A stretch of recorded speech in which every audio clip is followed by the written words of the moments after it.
Kosong.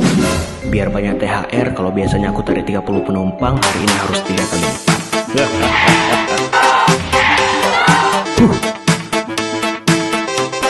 Bang, masih muat bang? Oh masih.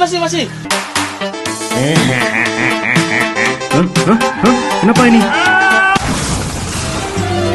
Astagfirullahaladzim.